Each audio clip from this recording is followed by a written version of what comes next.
بسم اللہ الرحمن الرحیم۔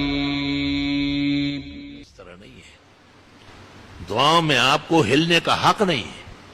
دعا کس سے مانگ رہے؟ احکم الحاکمین، وہ تیرے جیسے تھوڑا ہی ہے، اس جیسے تو کوئی بھی نہیں لے سکا مثلی شیء۔ تو دعا بہت توجہ سے مانگا کرے، ہاتھ نہ بالکل کھلے ہوئے ہو نہ بالکل بند ہو، عالمگیری میں لکھا ہے معمولی سا فاصلہ رکھے، نہ بہت اٹھائے نہ بہت بٹھائے، سینے کے سیدھ میں ٹھیک ہے۔ اور حدیث میں دعا ایسی مانگو جیسے آپ ہتھیلیوں سے کوئی چیز مانگ رہے ہیں۔ دعا میں ادھر ادھر دیکھنا، اوپر نیچے سر اٹھانا بد نصیبی ہے، دعا سے محرومی ہے۔ دعا کو اللہم صلی سے شروع کرنا نبی نے منع کیا ہے، خلاف سنت اور دعا مردود ہونے کی علامت ہے۔ جس آدمی نے اللہم صلی سے شروع کیا، آپ نے کہا عجلتا، اجلت کر رہے ہو۔ دوسری حدیث میں ہے کہ متعجل کی دعا قبول نہیں ہوتی۔ فرمایا اذا دعوت فاحمد ربک، جب بھی دعا مانگو پہلے الحمدللہ پڑھو، ثم صلی علی نبیک، دوسرے درجے میں پیغمبر پر درود بھیجو، ثم صل تو پھر مانگ ملے گا۔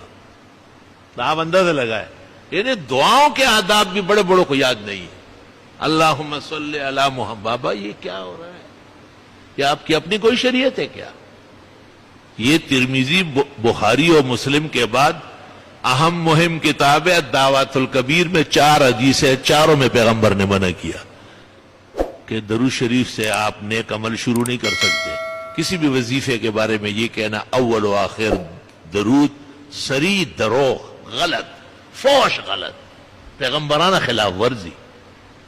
اول الحمدللہ، سبحان اللہ، التحیات للہ، اللہ اکبر، کوئی بھی کلمہ مدح الہی پر دلالت ہو وہ حکم الحمدللہ میں۔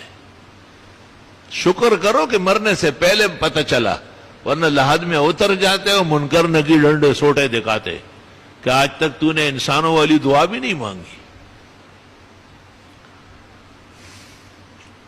ترمذی شریف جلد اول جہاں کتاب الصلاۃ پوری ہو رہی، امام ترمذی کہتے ہیں باب الثناء علی اللہ، پہلے اللہ کی حمد و ثنا، ثم الصلاۃ علی النبی، پھر درود، ثم الدعا، اب مانگو جو مانگنا ہو۔ اللہ تعالی